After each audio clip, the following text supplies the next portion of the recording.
Hola, ¿cómo están? Buenas tardes. Un día precioso hoy.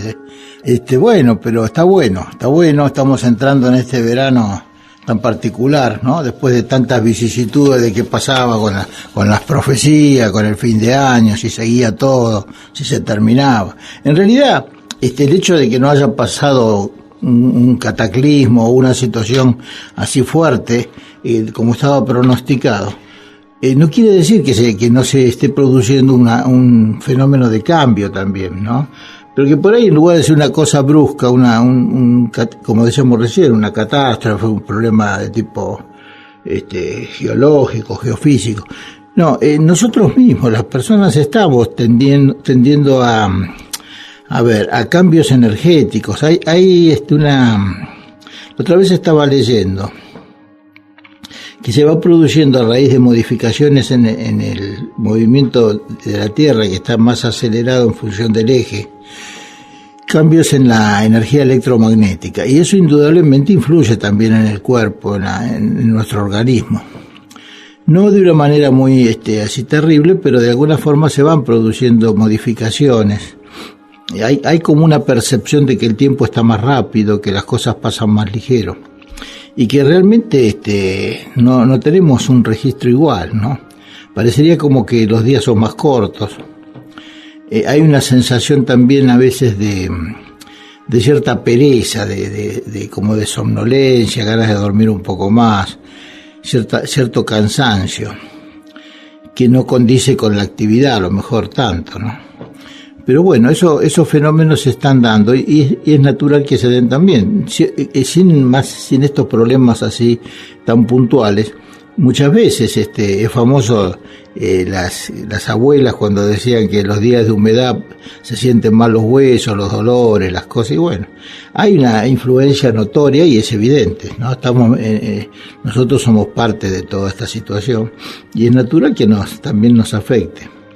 Pero eso desde el punto de vista físico. Desde el punto de vista espiritual o evolutivo, parecería que habría una tendencia a un cambio energético, en el sentido de, como que pudiera ser que la energía física y mental y espiritual y emocional sea menos densa, que hubiera una tendencia a una, ¿cómo podríamos decir?, a un fenómeno más diáfano, más claro, más comprensivo. Por supuesto que en los hechos, cuando uno mira todo lo que está pasando, ¿no?, en el mundo en general, es interesante porque hay mucho grito, mucha protesta, pero se cuidan un poco. Hay como una percepción del riesgo que puede tener un conflicto bélico, por ejemplo. Entonces la situación tampoco es tan fácil que se desmadre, pero igual, de todas maneras, a nivel de todos los países en general, de las personas, de las contestaciones. Hace poco el conflicto de Malvinas, donde hay un reclamo y la contestación del otro lado es, bueno, mandan soldados. En fin, está bien, es toda una estrategia, ya sabemos que no es así nomás, pero hay una actitud en general, así todavía un poco de confrontación, de que yo tengo razón y vos no. Pero vamos a ver, está pasando algo de cambio que yo lo percibo, por ahí tampoco es tan grande, pero además es anhelado eso. Nosotros no se puede ya seguir este tema de tanta violencia y tanta estupidez, porque realmente no obedece a nada. Si fuera una consecuencia de una situación especial, porque a veces los fenómenos de caos o de violencia, de crisis, anteceden a cambios importantes, ¿no? Los fenómenos a veces son graduales de cambio, pero muchas veces tiene que terminar algo, una etapa, un sistema, una manera de vivir, etcétera, como para poder dar lugar a otra, ¿no? Se supone que más evolucionada. Bueno, estamos en eso. Y bueno, eso es un tema para hablar más en otro momento. Yo había traído un par de temas que me parecen interesantes. Uno es el tema de los diálogos. ¿Qué es esto de los diálogos? En la práctica profesional, ¿no es cierto?, en la terapia, cuando uno trabaja con los pacientes, con los pacientes, con las personas que, digamos, están pasando un momento de crisis, un momento para aprovechar a evolucionar. La enfermedad, ya sabemos, o por lo menos lo decimos siempre, que no es algo a combatir, no es algo a desterrar, es algo para aprender, para aprender. La enfermedad es un aviso de que algo está fallando en nosotros, pero no solamente a nivel físico, a nivel corporal, sino algo está fallando, digamos, en la manera de vivir. ¿Qué nos pasa? ¿Cómo es nuestra vida? Se ha vuelto muy rutinaria, muy repetida, y entonces estamos entrando en un estado así, digamos, que nos va tiñendo de gris o de monotonía o de mediocridad a veces, o no, o es otra cosa. En fin, la enfermedad es un aviso, y si la podemos aprovechar, que eso es importante también. Digamos, no digo hacer algo para mitigar los dolores o los síntomas, a veces que son muy molestos, y si es necesario a veces disminuir el monto de ansiedad o de angustia, ¿no? Digamos, tratar de que la cosa sea más llevadera, pero sin olvidarnos que el tema es, en lo posible, ir a la etiología, que quiere decir a la causa, ¿qué nos está pasando? Y poder dirigir la mirada hacia nuestro interior, empezar a vernos como personas. Anoche me pasó una cosa curiosa, no podía dormir, daba vuelta, qué sé yo. Y en un momento dado, me quedé, me iba a levantar y me quedé. Y después empecé a conectarme con momentos o cosas que le pasan a uno durante la vida, durante el trabajo, durante las cosas de la casa, de la familia, de los amigos, ¿no? Y cómo estoy reaccionando yo frente a esas situaciones, que a veces son agradables, otras veces no tanto. Entonces fui tomándolo como una mirada hacia adentro, como una actitud de aceptación. No me puse a pelear con esas cosas. Dije, a ver, era como si yo me dijera a mí mismo, ¿no? ¿Qué me anda pasando? Y la actitud, la mirada que le di, la escucha que le di al fenómeno y la posibilidad de mejorar todas esas cosas, ¿no? Esos momentos en que a veces uno reacciona distinto, mal, y después se da cuenta y puede hablarlo, comentarlo. Entonces es como que se fue dando un diálogo conmigo mismo en el sueño, en esa instancia, que no era del sueño profundo, pero era en el presueño, digamos, por decirlo así. Y se fue calmando todo entró en una cierta coherencia, una paz, y me iba durmiendo, pero con esas imágenes, con esas sensaciones más que todo, de como que, bueno, no es para tanto, está bien, empezar a aceptar las cosas. Y bueno, no cargarme tampoco de exigencia ni de culpa, pero tampoco así renunciar o no ser responsable, ¿no? Entonces eso me fue dando una sensación muy grata, muy de relajación, de tranquilidad, de paz. Y al mismo tiempo había en el sueño mismo como coloraciones distintas, colores, qué sé yo, tranquilos, como pasteles, colores así, suaves o armónicos. Y bueno, y se fue dando, y dormí fenómeno. O sea que hice todo un proceso, me parece. Pude dirigirme hacia la parte interior, ¿no? Y no asustarme con los fantasmas, ni con las dificultades, ni tampoco ponerme a tirar cohetes porque soy la maravilla que camina, ni nada por el estilo. Pero sí me fui como humanizando, como integrando. Esta es la palabra, ¿no? Yo creo que lo que tenemos que ir apuntando es a juntar todas las cosas que tenemos sueltas, todo lo que está, digamos, separado, que lo vemos como que está fuera de nosotros, que a veces lo queremos expulsar, y son partes nuestras, o nos cuesta aceptar, y si la vemos en el otro, peor todavía. Entonces es como que me fui poniendo en paz hacia adentro. Ya el otro día había comentado esa frase de Miguel de Unamuno, que es muy interesante, ¿no? Él era famoso, Unamuno, porque siempre tenía tanta inteligencia y tanta capacidad para discutir cualquier cosa, que se comentaba la anécdota esa famosa que si había gente que estaba en una mesa discutiendo, hablando, él decía, no sé de qué están hablando, pero me opongo. Pero lo hacía por jugar, ¿no? Porque cualquier cosa podía mostrarse la contracara. Bueno, y él decía esta frase de que lo importante que es dirigir la mirada hacia adentro, ¿no? Y decía, ni arriba ni abajo, ni adelante ni atrás, ni a derecha ni a izquierda, adentro. Decía, como diciendo, eso es lo importante.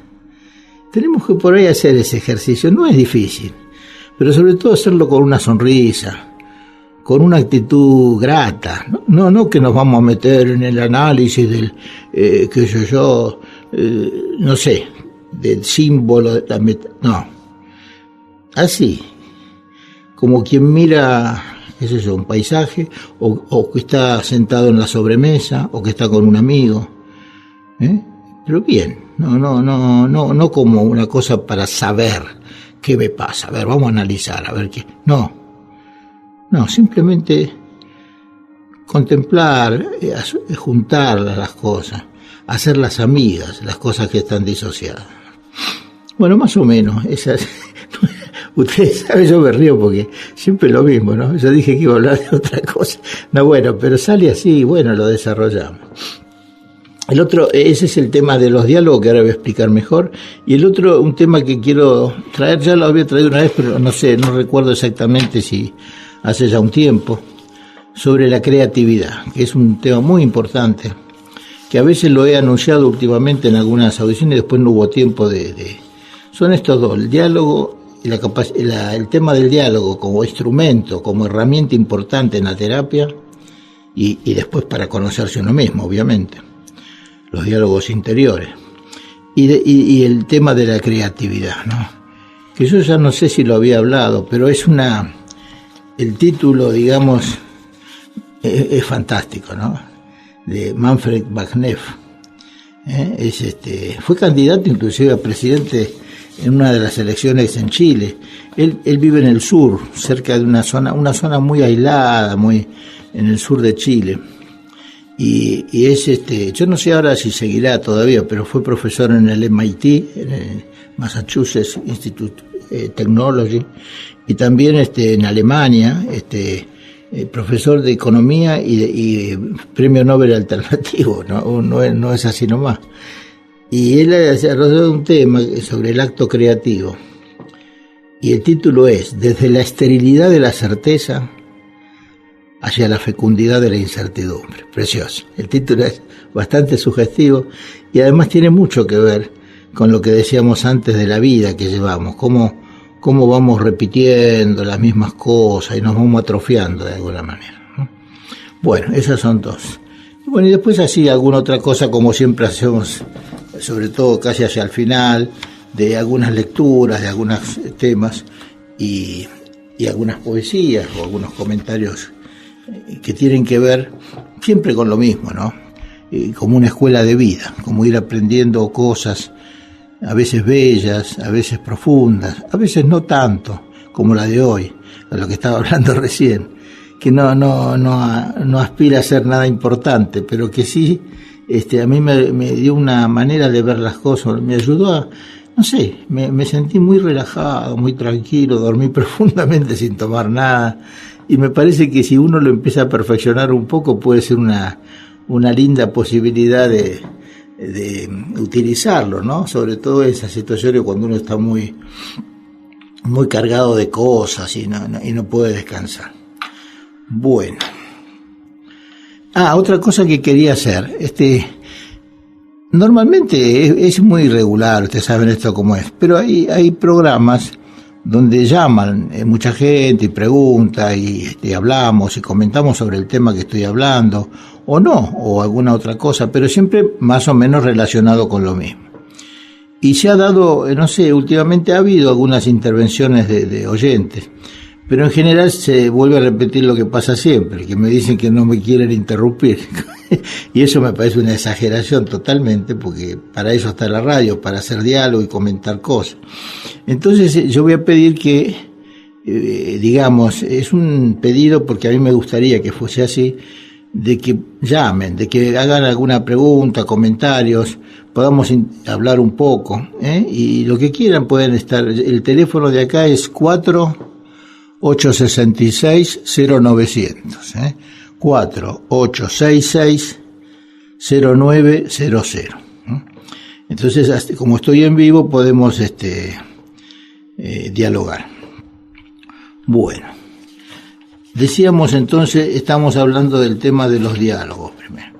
El diálogo tiene la función principal del diálogo, ¿cuál sería? Diálogo implica dos aspectos, o dos personas, o dos situaciones, algo que permita una energía, un fluir, digamos, de la comunicación, ¿no? De una emisión de un mensaje, una respuesta y así sucesivamente. Bueno, crea por el solo hecho de ser un diálogo, crea un nivel de igualdad. Los elementos o las personas que participan del diálogo se ponen en el mismo plano.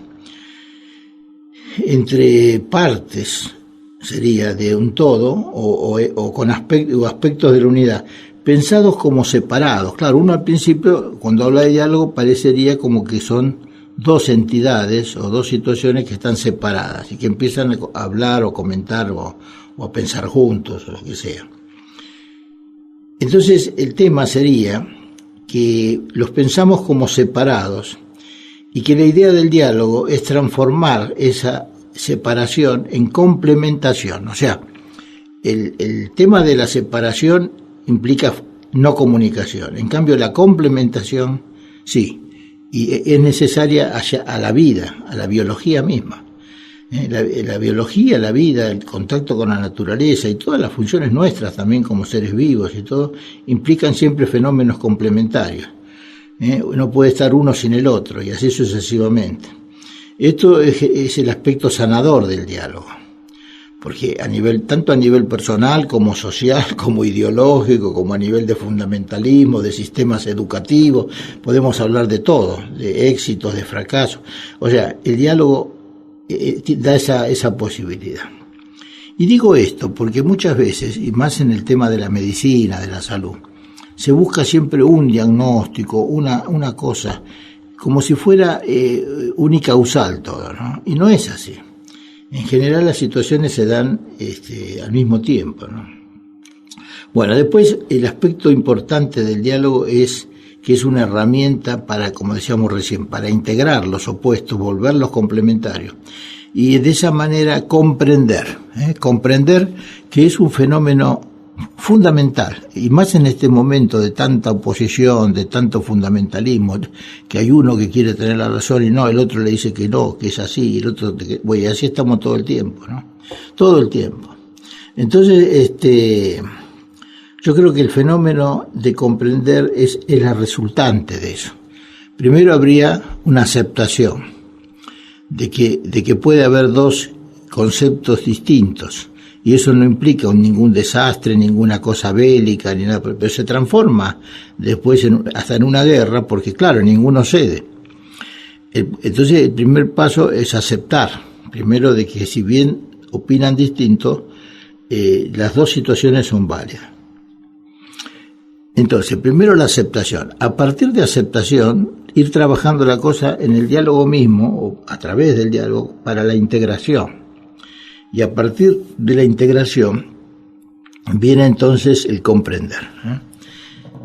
Que la palabra lo dice, comprender, si quieren jugar con la palabra, bueno, puede ser comprender, podría darse vuelta y decir prenderse con, o prender con. ¿No? Es prenderse con el otro, es no hablar solo, es saber escuchar, poder integrar al otro conmigo y yo con el otro. Eso es comprender. Y que las cosas son, no como uno quiere, son. Hay que comprender que vivimos y no somos la parte principal, no somos el plato principal, ni siquiera el postre, nada. Estamos metidos ahí, seremos una arvejita dentro del puchero o un poroto. No sé, pero es importante, porque sin nosotros tampoco la cosa funciona. Entonces, pero más humildad, ¿no? Poder ceder en algún momento. No es fácil. A mí, por ejemplo, es una cosa que todavía estoy aprendiendo, porque a veces mi característica me lleva a veces a no, según qué situación y en qué momento puedo tener a veces que revisar alguna respuesta o alguna cosa, porque por ahí faltaría eso también, ¿no? Tomar las cosas más tranquilo, más de una manera más más humilde quizás, ¿no? Más sencilla. Ahora, yo creo que eso es un aprendizaje y para eso está. Entonces, el diálogo como herramienta para la integración y el comprender. Porque todo lo que buscamos, todos queremos saber. Entonces vamos al Google, bajamos esto, subimos lo otro. Parece un ascensor el conocimiento. Se sube, se baja, qué sé yo. Bueno, pero digamos como que ese es el tema, ¿no es cierto? Es como el saber es un fenómeno cuantitativo. Puedo saber mucho, saber poco, no saber nada. Qué importante decir eso, ¿no? Lo decía Sócrates, no saber nada. Porque es la realidad. ¿Qué es saber? ¿Qué punto y aparte se terminó la investigación? Yo ya sé, ya está. No necesito más nada. Es una estupidez total. Si es permanentemente un fenómeno que termina y empieza y así. Como la vida y la muerte, ¿no? Entonces, bueno. El comprender es el abrazo, comprender es la mirada, es el gesto. Vení, vamos a charlar un poco, vos sentate, a ver, ¿qué te anda pasando? ¿No? Ese diálogo que se da a veces entre el médico y el paciente, o entre la persona que necesita y el que lo puede ayudar. Bueno, entonces, claro, me acordaba de las depresiones, por ejemplo, tan común, el fenómeno de la depresión, ¿no? Donde es la resultante de una pelea con la vida, de no aceptar la vida como es, ¿no? Estoy peleado, estoy enojado, no puede ser que me salga todo mal y todo me pasa a mí. ¿Cómo a mí? ¿Por qué yo? ¿No? Y ahí se deprime. Entonces aprender, darle las herramientas para que acepte la vida, no se pelee con la vida, primero porque lo va a perder siempre, o por nocaut, por punto, por lo que sea, pero va a perder siempre. Como es que dice el tango, contra el destino nadie la talla, y es verdad. Entonces aprender a convivir, a poder estar, ¿no? Bueno, la herramienta también del diálogo ayuda para el darse cuenta. ¿Qué es el darse cuenta? Es la clave de la terapia. Darse cuenta es entender, es sería, a ver, darse cuenta es entender, es tomar conciencia fundamentalmente. Darse cuenta es eso, ¿no? Es avivarse en términos de lunfardo, ¿no? Avivarse, estar vivo. Avivarse significa estar vivo. Yo me avivé. Avivé el fuego que se estaba apagando. Bueno, avivarse, hay que avivarse, ese es el tema. Mi función como terapeuta es avivarlos, prenderle la lamparita, tic, la tenían en off, ponérsela en on. Bueno, esas son las cosas. Bueno, y los diálogos se pueden aplicar a muchas cosas. Diálogos con el otro me refiero, no sé, con quien necesiten, que ha quedado trunco la comunicación, ya sea porque la persona se murió o porque quedaron cosas en el tintero que no se pudieron decir. Entonces la cosa no está bien. Se interrumpió, veníamos por un camino y se cortó. ¿Qué pasó acá? Entonces, con el otro, con uno mismo, con aspectos de uno mismo. Por ejemplo, qué sé yo, no sé, vamos a suponer, todos tenemos momentos, cosas y aspectos que queremos cambiar. Y el aspecto a cambiar, decía Levi, no me acuerdo era el nombre. Levi, el apellido, un terapeuta muy bueno, de la década del 80 o el 70, del 70, que hacía un ejercicio así, ¿no? Ponía, él lo llamaba el cambiador y el aspecto a cambiar de cada uno, ¿no? Entonces la persona hablaba hacia una silla, un lugar donde un sofá, lo que sea, que estaba vacío, pero tenía que imaginarse que ahí estaba sentado ese aspecto de uno que uno no le gustaría tener más. El enojo, por ejemplo, qué sé yo, una falta de orgullo, soberbia, lo que sea, y lo quisiera cambiar, ese aspecto. Entonces lo hace hablar a los dos, a la persona que va al tratamiento que está podrido ya de la parte esa que lo molesta, que no lo deja vivir bien, siempre celoso o lo que sea. Y entonces, y le contesta, la parte esa que tiene que cambiar, le contesta, y bueno, mira, yo, ¿qué querés que haga? Yo no estoy acá solo, acá me pusiste vos, y así, se va dando un diálogo entre los dos aspectos. Es muy interesante, muy lindo. Después, hay una médica, chilena, Adriana Schneck, conocida como la Nana, famosa, vive en Chiloé, tiene ahí un centro terapéutico fantástico, donde ha escrito un libro que se llama Diálogos con el Cuerpo, y hace eso. Viene un paciente con un problema de estómago, de intestino, de pulmón o de lo que sea, de la piel, y ella le hace hablar con el órgano. Es fantástico. Le digo, ese libro es maravilloso, se llama Diálogos con el Cuerpo, y aparte nos enseña que nuestro cuerpo tiene millones y millones de años de sabiduría. El hígado, el riñón, el pulmón, la mano izquierda, el pie derecho, qué sé yo, los ojos, todos saben lo que hacen. Vienen ya, y entonces nosotros queremos siempre poner el alambre, ¿no? Queremos hacerlo de otra forma. Vamos a hacer, yo no me di cuenta y me pasé un poco, así que vamos a poner un poco de música. Y bueno, vamos a seguir. Pero recuerden, por favor, si hay alguno que quiera hablar y comentar conmigo, que lo haga, porque así nos ponemos todos contentos. Y si no, que calle para siempre. Bueno, vamos a continuar. No sé si me decían que hay un llamado en el aire. A ver, ¿quién habla? Habla Elena. ¿Cómo está, doctor? Elena. Sí. Es en relación a lo que usted decía recién, al tema de la aceptación. Debe ser que tengo bastantes problemas con aceptar algunas cosas, pero básicamente es esto. ¿Cómo podemos hacer para darnos cuenta qué debemos aceptar y qué podemos no aceptar o cambiar, para no obstinarnos en metas imposibles? Es muy amplia la pregunta, pero es interesante. Yo diría, digamos, así como algo general, que hay que aceptar todo. Porque aceptar no significa, hay que tomar el concepto por eso voy a tratar de explicarlo un poco. Aceptar no es entregarse. Por ejemplo, vamos a suponer que es aceptar una cosa de otra persona que uno no está de acuerdo o lo que sea, ¿no?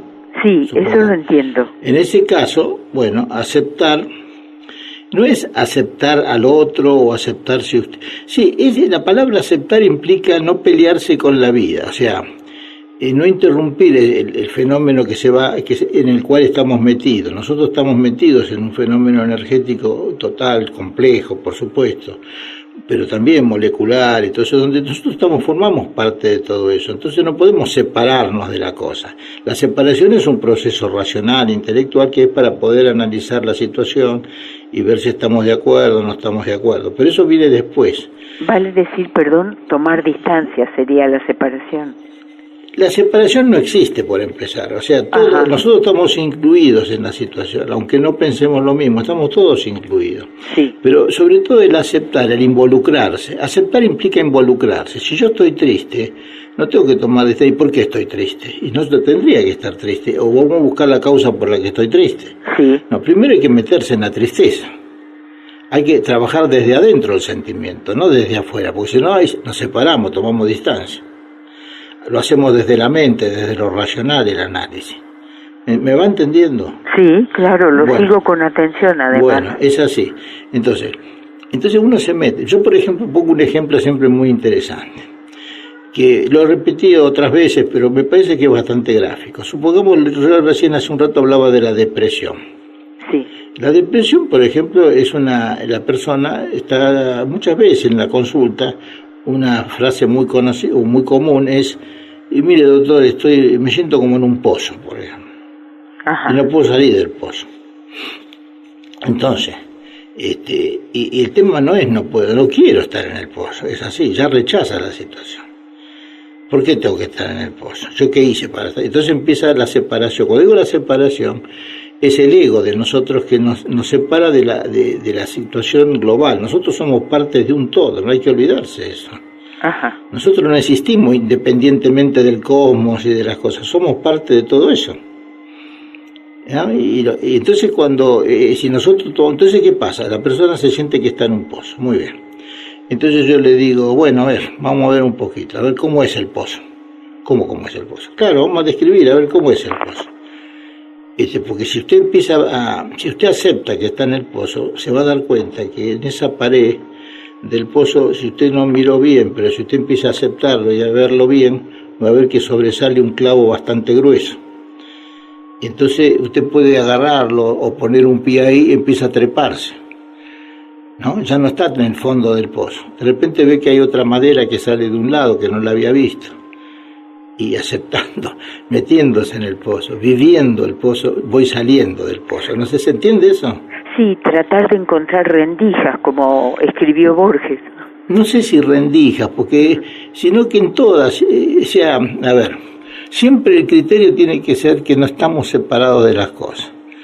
Ajá. Eso es así. Ahora es difícil, ¿por qué? Entenderlo, porque estamos precisamente en un plano todavía, en el plano tridimensional, donde existe ese fenómeno todavía de la física de Newton, ¿no? Donde los cuerpos están separados. Sí. Pero si uno lo ve desde la física cuántica, todo lo que parece material y todo es un conjunto molecular y de partículas subatómicas que están en permanente movimiento y dan la sensación de solidez, de materia. Sí, lo he leído. Eso lo ha leído. La materia es energía. Ajá. Bueno, entonces, si partimos de ese concepto, entonces todo está incluido. Es un poco complejo por ahí si uno lo quiere teorizar, pero es más o menos. ¿Entendió lo del pozo? Porque eso es fundamental. Sí. Entonces, llevémoslo a la parte clínica, eso. El paciente está ahí, bueno, qué sé yo, ¿no? Y al hacer todo ese proceso de tomar distancia, de no querer estar deprimido, porque qué sé yo, y además esa mala suerte, empieza a buscar causas siempre afuera, no se mete él en sí mismo. Sí, es así. Eso que yo dije al principio del programa de hoy, cuando hablaba lo de Unamuno, que decía que hay que dirigir la mirada hacia adentro. Sí. Y bueno, si uno no se mira a sí mismo y siempre está mirando para afuera, siempre está buscando a ver quién es el que le provoca eso, de dónde viene la cosa, ¿no? Claro. Esta búsqueda permanente del por qué, y por qué me pasa esto, y por qué lo otro, y eso parece la pregunta de los chicos, ¿no? ¿Y por qué la luna no se cae? ¿Y por qué la...? ¿Entiende cómo es? Pero es como un diálogo socrático, tenemos que preguntarnos qué nos ocurre. Claro, pero si usted se queda solamente en la pregunta sin vivirlo, eso, lo importante es sentir, no pensar tanto. Porque el pensamiento sirve para teorizar, para la parte final, para el corolario, digamos, para la conclusión. La demostración del teorema. La demostración, pero hay que vivirla las cosas. Ajá. Usted puede saber y escribir y leer todo sobre el amor, pero hasta que no se enamora no sabe lo que es el amor. Y bueno, y así es todas las cosas. Sí. ¿No? Y si tiene frío, tome frío, métase en el frío. Y si yo quiero salir de este habitáculo donde estoy ahora frente al micrófono, si quiero salir, ¿qué es lo primero que tengo que admitir? Que estoy adentro, si no, ¿cómo voy a salir? Claro, sí. ¿Entiende cómo es la cosa? Es así. Y si usted empieza a aceptar así, va a ver que las cosas no la hacen sufrir tanto. Y usted se vuelve protagonista de su propia vida. Sería todo un gran hallazgo para mí. Bueno, espero que sea así. Cualquier cosa, usted tiene los teléfonos, que quiera ampliar algo, algún comentario, algo me llama, no hay ningún problema. Muchas gracias, doctor. Que le vaya muy bien. Mucha suerte para este año. Igualmente. Bueno, a veces no es fácil explicar, porque no, el tema es ese precisamente, todo se busca explicar y no hay que explicar. ¿Qué es eso? No sé por qué estamos acá, qué es eso, se dio el destino, hubo situaciones que se dieron para que se diera, no sé, cuando más queremos, perdemos la esencia cuando queremos explicar. Perdemos la esencia, la diferencia entre lo esencial y el concepto, la teoría. El otro día hablamos de eso, si uno tiene un gorrión en la mano, tiene ese gorrión que está palpitando, que lo tiene tibio ahí en la mano. Y bueno, y después puede hablar sobre los gorriones como teoría general, hablando de los animales, el gorrión, un ave que está en América del Sur, que se cría así, que pone tanto huevo, bueno, qué sé yo. Eso es lo teórico, pero la esencia es ese gorrión. Ese gorrión no es todos los gorriones. Sí, a ver, adelante, ¿quién habla? Sí, doctor Dante, de Belgrano. Dame. Yo le definiría, por ejemplo, pensamiento. Usted dígame si está bien o está mal. ¿Función completa del sistema nervioso? No sé, usted busca una definición. No, esa definición me la dijeron, ¿es correcta? No sé, puede ser, qué sé yo, depende en qué contexto. Si ahora es una charla, perdón, si es una charla teórica entre gente muy sesuda, qué sé yo, por ahí es cierto, por ahí la pegó. Pero, ¿y las cosas no resueltas, cuáles son? Todas. Ajá. La vida es un fenómeno imprevisible, mi amigo, no sabemos lo que va a pasar, eso es lo bueno, es permanentemente creativo todo. Y no hay que olvidarse de esas cosas. Nosotros somos co-creadores, podemos generar cosas nuevas. Le hago una pregunta filosófica. ¿En qué radica la felicidad de un ser humano? Las que hablamos hasta ahora, ¿de qué eran? ¿No eran filosóficas? Bueno. ¿Qué me preguntó? Perdone. Sí. Sí, pensamiento y cosas no resueltas. ¿Cuáles son? Todos. ¿De dónde venimos? ¿Quiénes somos? Todas esas cosas. ¿Usted puede contestar todo eso? ¿Quiénes somos? ¿Cuál es el sentido de que estemos acá? ¿Para qué? ¿Cuál es el sentido fundamental de la vida? Muchos dicen que es para aprender, pero bueno, no sé. Hay muchas cosas que tendríamos que contestar, no sé, y contestarla bien, con fuerza, no sé, realmente no sé. Y eso es sincero, es auténtico, no sabemos nada. Acuérdese lo que decía Sócrates, ¿no es cierto? Solo sé que no sé nada. ¿Quién sabe? Claro, no se puede afirmar nada. Seguro lo llevaron preso, dice el chiste, ¿no? Bueno, usted se ríe, pero es así. No, pero usted me contagia, la risa es contagiosa. La risa es contagiosa, es verdad. Es parte de risoterapia. Bueno, eso no sé, eso no sé. ¿Cómo no? Hay risoterapia, enseñan para reír, para caminar, para mirar, sí, claro, para oler. Bueno, lo dejo un poquito porque así sí continuamos con el programa. Mayor placer, ha sido un placer grande. Me gustaría conversar con usted cuando en Los Floristas se reúne usted. ¿Cómo? ¿En dónde? En Los Floristas. ¿Cuál es Los Floristas? No sé qué es. ¿En qué confitería? ¿En Corrientes? No tenemos una fija.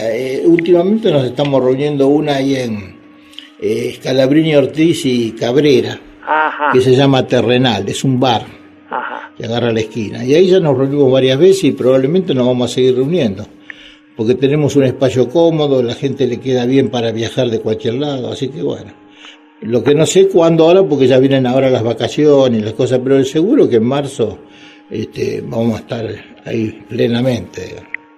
Doctor Omar, ha sido un placer muy grande. Igualmente. Mis respetos, hasta cada momento. Que le vaya muy bien. Bueno, vamos a seguir acá. Estamos con los diálogos. Y bueno, la verdad que salieron diálogos por todo lado ahora, porque a raíz de los diálogos, veo qué lindo, como todo cosa, es un placer realmente, como dicen todos.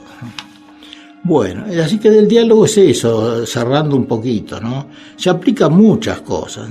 Habíamos terminado en la parte anterior con el diálogo con el cuerpo, ¿no es cierto? Y donde los órganos expresan, ¿no? Todo lo que, digamos, le contestan al paciente que se está quejando del dolor y de lo que sea. Y muchas veces salen realmente las causas, y se puede trabajar perfectamente. Porque ese es el ideal, que uno pueda curar, sanar, mejor dicho, y curar, sí, no solo desde el cuerpo, sino que la persona se sienta bien, me siento bien, ese es el tema. No dice me pienso bien, me siento bien. Es importante recuperar el sentimiento, el sentir. Eso que sale de las tripas. Bueno, es así la cosa. Bueno, después, ¿para qué sirve también el diálogo? Bueno, lo leo rápido porque así pasamos. Es ponerse en el lugar del otro. El intercambio de roles en las parejas. Por ejemplo, uno ocupa el lugar del otro y habla desde el otro. Es muy interesante. Hace mucho tiempo yo tenía un paciente que hablaba, muchas veces salía en la entrevista el tema con la mujer, ¿no es cierto? Los temas que tenían comunes, a veces de discusiones, a veces... Y entonces un día le dije, la quiero conocer a su mujer. Me dice, es difícil. Le digo, ¿por qué? Y porque ella trabaja, no va a poder venir en el horario suyo. Le digo, bueno, pero no hace falta que venga. Me dice, ¿cómo no hace falta que venga? Le digo, claro, usted va a hablar en lugar de ella. Usted va a ser ella por un rato, 5 minutos, 10 minutos. Usted va a decir, yo me llamo María y tengo tantos años y vivo con fulano, que es él, y está haciendo terapia con usted. O sea, sale todo. Es un recurso fantástico. Después, con las familias, también cambiar de rol, cambiar de lugar, todo. Es hablar con, eso es muy importante, hablar con, en lugar de hablar de. ¿Qué quiere decir esto? Hablar no es solamente un fenómeno de comunicación hacia afuera. Tiene que ser el diálogo es un ida y vuelta. Entonces, el hablar con, yo estoy hablando con usted o con vos. Mírame, a ver, no me estás mirando, no me estás escuchando, a ver cómo es esto, vamos a hablar, ¿cómo andan las cosas? Vamos a charlar. En cambio, en lugar de hablar de sería, bueno, hoy vamos a hablar de la importancia de la carne de vaca en la Argentina, por ejemplo, ¿no? Y entonces podemos hablar de eso y qué sé yo, de distintas formas de preparar el asado o qué sé yo. Bueno, no está mal, pero hay que diferenciar bien la comunicación. Cuando es profunda, cuando es auténtica, es con el otro, mirándose a los ojos y hablando con total sinceridad. Después hay diálogos para controlar no controlar, sí, poder manejar quizás algunos sentimientos o sensaciones que pueden molestar, como el enojo, el miedo, la duda, ¿no? Y, por ejemplo, Louise Hay, que es una terapeuta norteamericana que una de las primeras que empezó a publicar libros de autoayuda, se llamaba, ya me voy a acordar, muy conocido. Bueno, entonces el tema es que empieza a hablar, por ejemplo, tiene una duda, ¿no? Y entonces siente que esa duda la está perturbando. Entonces ella hace como un juego y dice, le habla a la duda, por ejemplo, y le dice, bueno, yo sé que estás ahí, yo tengo que tomar la decisión y la voy a tomar. Yo sé que me vas a proponer otras cosas para que dude, pero no te voy a hacer caso. Entonces la transforma como si la duda, el miedo, el enojo fueran personas y lo empieza a manejar. En fin, hay muchísimas cosas y me parece interesantísimo comentarlo, porque forma parte del arsenal terapéutico. Bueno, vamos a ver un poquito. Decíamos del acto creativo. A ver, dijimos, el título era Desde la esterilidad de la certeza hacia la fecundidad de la incertidumbre. No nos va a quedar mucho tiempo, porque la verdad es que entre los diálogos, que fueron muy lindos, los de hoy y todo, y no sé, no quedó mucho tiempo hoy, ¿no? Porque ya nos quedan 4 o 5 minutos nada más, y no quiero empezar un tema que es muy importante y muy lindo, realmente. Voy a leer solamente un pedacito chiquito del tema de lo creativo. Muy cortito, pero fíjese qué interesante. Dice, siempre nos educaron en que hay que tener las cosas claras. Saber a dónde vamos. Si no sabes a dónde tienes que llegar, te va a ir pésimo. Pero la cosa es al revés, queridos amigos. El que sabe dónde va, no va a descubrir nunca nada. El que sabe a dónde va, tiene solo 2 obsesiones, el punto de partida y el punto de llegada. Todo lo que hay en el medio es un estorbo que debe superar lo antes posible. No puede comprender que toda la aventura de la vida, toda posibilidad de descubrimiento, está justamente en eso que percibe como estorbo. Colón murió sin haber descubierto América. Estaba tan seguro a dónde iba que no descubrió lo que tenía que descubrir. Bueno, me parece interesante. Lo vamos a ver en otra parte, en otro momento. Y hoy vamos a terminar con una... A ver, una que está... Lo tengo a mano. Y si no, bueno, sí, lo he leído en otra oportunidad, pero me gusta tanto. Es muy cortito. Es un relato muy cortito de Dolina, que habla de un mago, pero el concepto que tiene este relato breve, fíjense qué interesante, ¿no? Nos lleva otra vez a la fe, a creer en esa magia, en esa cosa, en ese milagro que pensamos que no, pero resulta que sí. Dice, el mago Risuto no conocía ningún truco. Su número era bien sencillo, golpeaba su galera con una varita azul y luego esperaba que apareciera una paloma. Naturalmente, la total ausencia de doble fondo, de mangas hospitalarias y de juegos de mano conducía siempre al mismo resultado desalentador. La paloma no aparecía. Risuto solía presentarse en teatros humildes y en festivales de barrio, de donde casi siempre lo echaban a patadas. La verdad es que el hombre creía en la magia, en la verdadera magia. Y en cada actuación, en cada golpe de su varita azul, estaba la fervorosa esperanza de un milagro. Él no se contentaba con las técnicas del engaño. Quería que su paloma pareciera redondamente verdadera. Durante largo tiempo lo acompañaron la desilusión y los silbidos. Otro cualquiera hubiera abandonado, pero Risuto confiaba, tenía fe. Una noche se presentó en el Club Fénix. Otros magos lo habían precedido. Cuando le llegó el turno dio su clásico golpe con la varita azul. Y desde el fondo de la galera salió una paloma blanca que voló hacia una ventana y se perdió en la noche. Apenas si lo aplaudieron. Las muchedumbres prefieren un arte hecho de trampas aparatosas a los milagros puros, a la pureza de los milagros. Risuto no volvió a los escenarios. Tal vez siga haciendo aparecer palomas en forma particular. Chao.